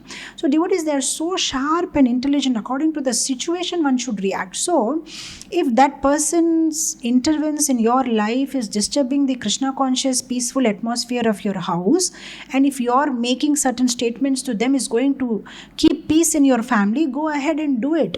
But the whole point is, don't do it like a with a vengeance or a tit for tat attitude. Do it like, okay, this is my service, just to protect them, I'm doing it. And you tell the person in the right way whatever you are supposed to say in a humble attitude. And then while doing that, you understand Krishna is also in his heart, Krishna is in your heart, Krishna is in everybody's heart. And this situation is somehow like that I'm, internally, sometimes you can't make a show of humility in the front. They may not, they may just take you very easily. You may have to put up a stern face and, you have to make it. But internally, you should ask forgiveness, Like I give many times this example, my school, the teachers, they'll bring the children. Ma'am, he hasn't done homework. Ma'am, he's got less marks, and I have to put a stern face. Oh, really? Why? But believe me, I have no anger for that child. I love him, the little sweet boy. But I have to put a strong face and, oh, why didn't you do your homework? What is this? This is what you have to do. Act it out. So even if you have to be stern with that person, whomever you're talking, act it. Don't really have any hard feeling. Act it. Oh, this is not the way. This is not the way you do. But inside, have love for everybody. Love everybody, yeah. That will happen. That loving will happen if you also see the good qualities of that person. I'm sure if that person may be disturbing you in one way or the other, but I'm sure there must be other 100 nice things about it. So be conscious of that also. Otherwise, it's so difficult to love the person, because when somebody does harm to you, the only thing that you can see is that harm that he's doing to you or your family, But we forget the other things. So we should always keep reminding of the good things also. Actually, he's a nice person, but this one thing he's, see, actually, when people talk to us, if somebody is a drunkard, and he comes and shouts on you, what's your feeling? Arey Baba, he's a drunkard, he doesn't know what he's doing. That should be our feeling when people talk to us. Arey Baba, he's influenced by 3 modes of material nature.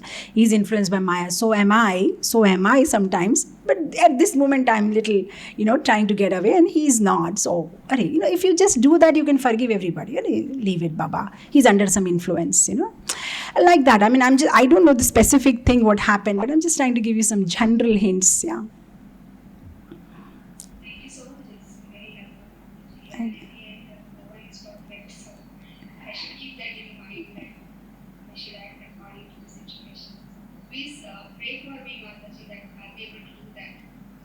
Have you heard this class of Bhaktashtakam that I gave? How do you become a favorite devotee of the Lord? Have you heard that? Please. This topic I have raised in that, How if you become a mother of everybody, today if your child comes and pulls your dress or just speaks badly with you, you will not mind, because, he's a child, Just like a mother forgives a child inside the womb who is kicking her. If you become a mother of the, you just think about everybody as your son, as your daughter, you will forgive them.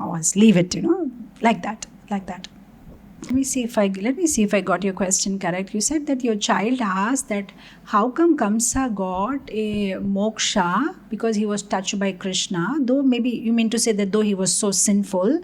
So what do I do if they ask this kind of crazy question? Is that right? Okay.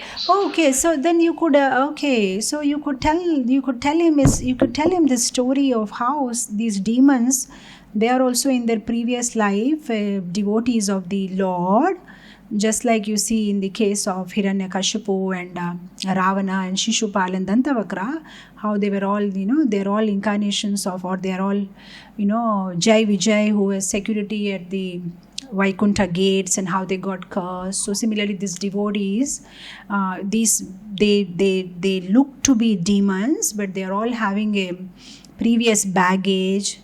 They're all part of Krishna's Leela. So that's why they just go back from where they came from. This is all a Leela. This is all a drama that the Lord plays, just like you see in the cinema, in the movie, right?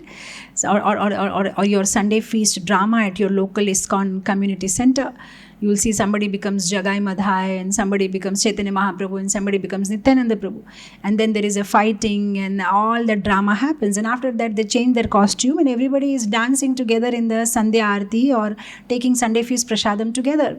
So you can tell that to your child that this all happens, Krishna enjoys that wrestling and fighting and all, but at the end of it, the drama is over and everybody goes back where they're supposed to. So originally everybody is part and parcel of the Lord, and they just go back to the Lord. The Leela is over. The whole Leela is for giving rasa to the devotees and showing them trailer of how it is, you can deal with the Lord in different rasas, and at the end everybody just goes back from where they came from, and that is going back to Krishna. So like that you can answer. Okay, Mataji, thank you. Okay, now your question is that by the time we came to know about this knowledge, we already passed our life. So what about things that we have already done? So yeah, there are two ways of dealing. If those people are still around in your life, you can make it up for them if they're still around in your life. And if they aren't, then you just ask forgiveness from Krishna. There are two ways. One is that the deep repentance, that I didn't do that, it self purifies us and cleanses us when we are in deep repentance. And the second thing is when the depression or the repentance goes too high, you see, it should stimulate or motivate our progress in Krishna consciousness. But if it's taking you other way around, then we should pause. That means if after hearing a class, I feel deeply regret, I am like this, I should have improved, I should do this, I should do that. And if that regret is motivating me to do better, then that is a positive. But suppose if that regret or depression is taking me down, then I should pause and understand that my life is not this 54 years. I have been living before even taking this body, and I'm also going to live after leaving this body. So there is still some time, When we talk about Lord Ram, we always talk about those 14 years that he was there in forest, but actually his lifespan was huge. He lived for 11,000 years. He ruled Ayodhya kingdom. So imagine, out of 11,000 years and another couple hundred years, only 14 years he was there in the forest. So like that, there is so many lives we have already lived, and there's so many lives you're going to live. In between this 54, 55 years, whatever, is just a very short time. So don't get so much worried about it. The whole point is, okay, at least now I got it, and I can redirect myself and redefine the purpose of my life and realign myself. So you just be happy about it, and that's it. Okay, now that's about it. From here on, I'll go into a different direction, and now the people whom I'm going to deal, I'll deal it in a proper way. So just be positive. At the same time, whatever deep repentance you feel is okay, good. It's cleaning, it's purifying. You can ask forgiveness to those people if they're around. If they're not, from your heart, wherever they are, in your heart, and to Krishna. And Krishna will feel more happy if along with repentance there is also a redefine or there is a change in behavior henceforth. That will be much appreciated.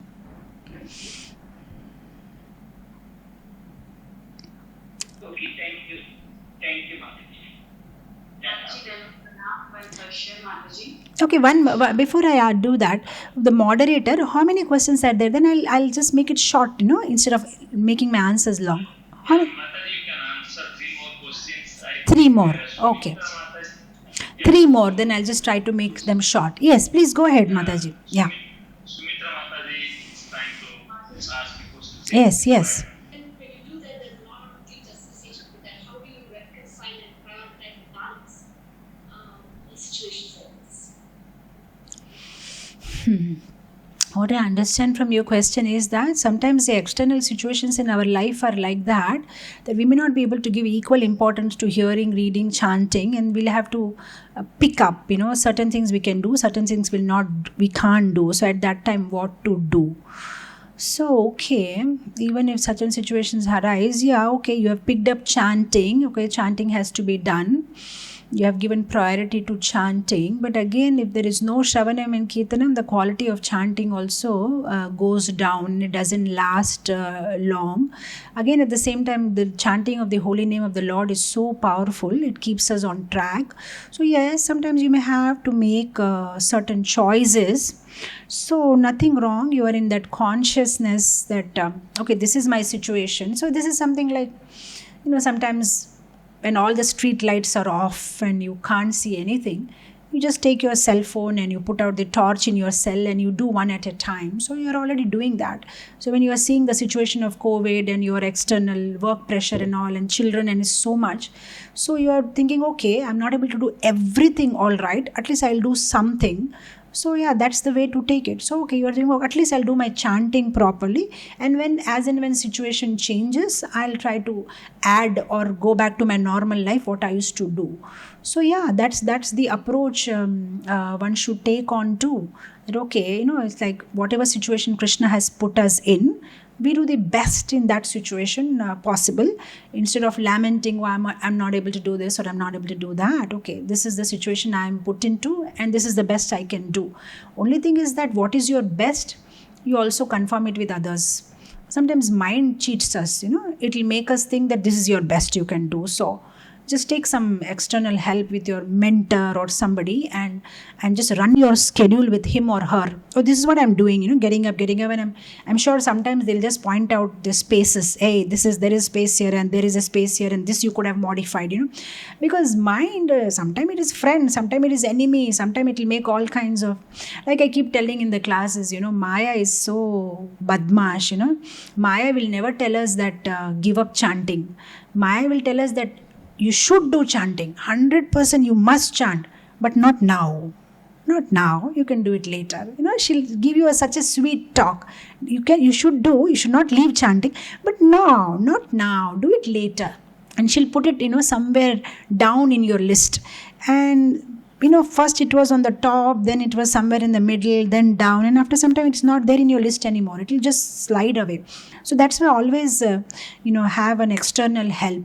So you should always share it with somebody. If your husband is your spiritual authority or somebody else, just run the whole schedule with them one time and just make sure Maya is not cheating you anyway by internally pleasing you that no, what can you do? You're so busy. That she'll tell always. Mind will always tell like this. Even if there is no COVID situation also, mind will always say, you are so busy, you are getting tired, then you have children, you have so much, you're already doing so much. This is Maya's favorite dialogue. You're already doing so much. How much you can do more, So please share it with somebody and just let them check, that is it okay? I'm really busy, right? And justified, right? And then it will be fine. Yeah.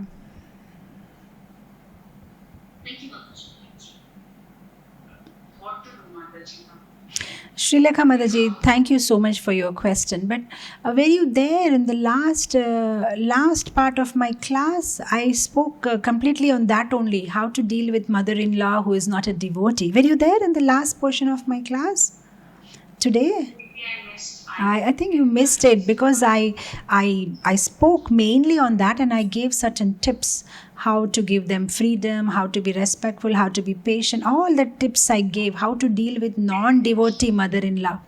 And there is one point I mentioned that how they want us to be safe, they want to be proud of us. Like you mentioned this one point, that your Krishna only gave you intelligence to earn money, then why do you want to stop earning money? And then you said that you don't want any more anything, you are satisfied. So it always happens. Now this is happening between you and your mother-in-law. Sometimes it happens between husband and wife also. The husband will say, I think we have earned enough money, I don't think we need any more, let's be satisfied. Or sometimes the wife may say, oh, I think Prabhu it's enough, we don't have to. There will be sometimes, but it's very fortunate in your situation where both of you are on the same page and it's only with your mother-in-law and father-in-law. But this just like I said in my class today, that they want to feel proud of you. They want to see that you are happy. So if you are able to convince them that you are happy, because for them, you not eating non-veg, not eating onion garlic, not taking tea, coffee is such a blow to their heart. They feel you are missing out such an important, beautiful thing in your life, because that is their definition of happiness and you have your own definition of happiness. So that is why you will have to express it, see this is a long topic. I would not like to go into this, and you can always rewind the class on YouTube and hear the last portion, but I can give you one tip, one example. See something, your mother-in-law wants to see that you are happy, so you'll have to express it more often. So then little things that you do in the temple, you show them that happiness, you and your husband on your faces, you know what happened today in the temple, and this is what we did, this is what happened in Mayapur, and we were so happy and we enjoyed like this. If you just more and more mention it verbally, orally, in your words and actions and body language, and let them know that you are so happy, you are so happy. Believe me, they're human beings. When they see you are so happy, dancing and jumping with joy all the time, and that face is so smiling, they'll understand, oh, they're so happy in Krishna consciousness. So somewhere you'll have to express it to them that mother, we are so happy, we went like this and this happened, we chant and we feel so happy together. When we are reading scriptures, we are so happy. This is what happens in Mayapur. This is what we do. You maybe they don't know. You paint a picture for them what it is to be in Krishna consciousness. And even if they don't want to settle with you, take them once in a while to Mayapur, Vrindavan, let them see the lifestyle, because sometimes they have their own preconceived notion, where they think devotee means they must be having austere life, my child will suffer, why at this young age they have to have so many restrictions. So like that, they have so many definitions. I've seen that with many of relatives and friends, but I've seen with my own relatives also, many years ago, my biological family, oh, it is so austere and why she has to do that. And then I gave them one trip to Mayapur and they were like, what? After seeing our Govindas and feast, and they're like, oh my God, this is gorgeous. Oh, there's no austerity here. You people are having happy lives. So, okay, so and they realize now when they see our festivals and they're like, wow, we have just maybe one marriage in the family, after 10 years, or one housewarming ceremony, or one party. You have party every day there is feasting and so much enjoyment. So just show them the good side. You're only showing them the austere part of it, like getting up for Mangalarti, chanting rounds, reading. You're only showing that part. Show the fun part of ISKCON also. How much fun we have, the kind of prasadam we have, and the festival, and the yatra, and the devotee community, and the way, we also have such beautiful relationships. So show them that part, and I'm sure, because again, I'm repeating, they just want to see you happy. They just want you to be safe. They want to be proud of you because they love you. If you just understand this one thing, they love you. That's it. So when somebody is in love with you, they just want to see you happy. And if you can show them you are happy, they're going to be happy. Okay, now this is long. I know I'm just telling it in very short, but this is a long topic. Okay, so your question is that they take non-veg, so we don't like to go and associate with them. So I understand. Asat Sangha Tyag, Vaishnavirachar, somebody Vaishnav, they don't want to be in Asat Sangha. But the thing is, certain association you can choose whether you want to associate or not. But certain association you cannot choose because they are your parents and you have certain responsibility towards them. So you cannot avoid them, and at the same time you have to give them their own freedom. As children, we can't become authoritative over them. Don't do this, don't do that. So as I told you, with love, serving, patience, slowly they will do. So you should not avoid them. You should go, make your own cooking arrangements. At the same time, you can make some other reasons. Sometimes parents are so concerned with your health.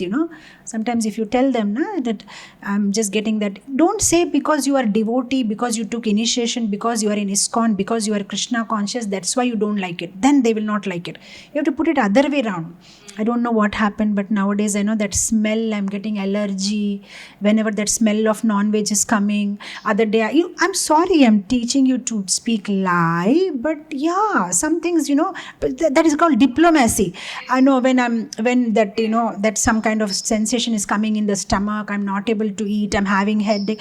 Oh, they love you so much, they'll say, oh, is it? Then when you come, we will not cook, But if you mention because you are devotee, don't do that, then they'll purposely do it, Why they'll think if they cook, maybe one day you may get melted and you'll understand the value of eating non-veg, like that. So do it very diplomatically, do it very diplomatically. A doctor told me not to. Recently we had some body checkup. Doctor asked us to be careful. This is causing me allergy. This is happening. We just don't go like this. Go like this. It'll help you. Go in some other way around without offending them. Thank you, Mataji. Hare Krishna.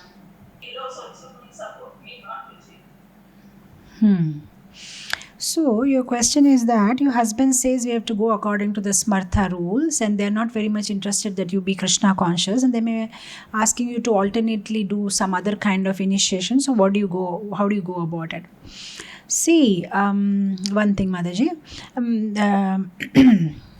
Krishna consciousness is a process of mind, and Krishna consciousness, we have so much freedom Krishna has given us that even if you are chanting Hare Krishna, it's enough. You may not have to actually, have a deity, worship, do. If your situation is like that, you can at least do the chanting, and that nobody can understand when you are chanting inside your heart, So one thing is, so many people have so many problems, and everybody has a problem.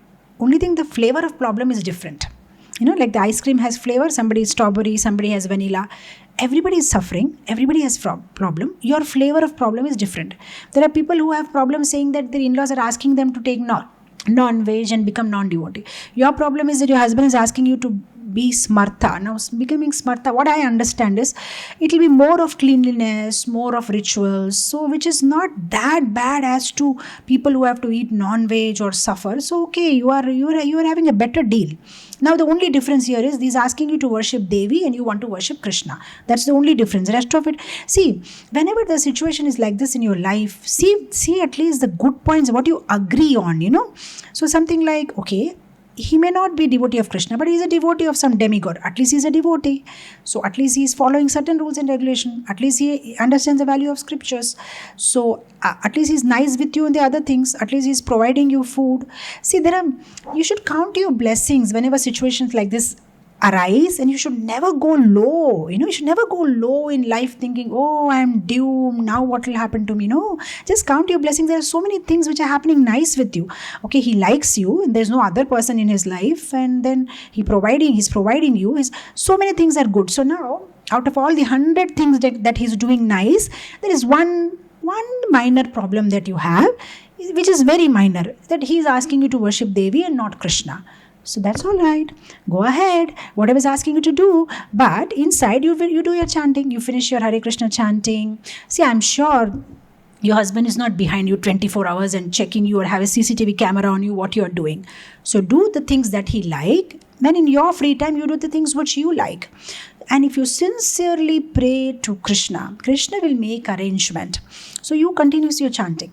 If you're not allowed to do loud chanting, you do chanting in your mind. And Hare Krishna chanting can be also done by keeping your lips closed. Nobody will understand that you are chanting. Count on your fingers, count on your beads, count on your machine, complete your rounds whenever possible. Like now you attended this class, and I don't know if your husband is okay with you attending the class. It's a great blessing. He didn't stop you that you can't attend the class. So just imagine you can chant, you can hear Krishna Katha. So then what is your problem?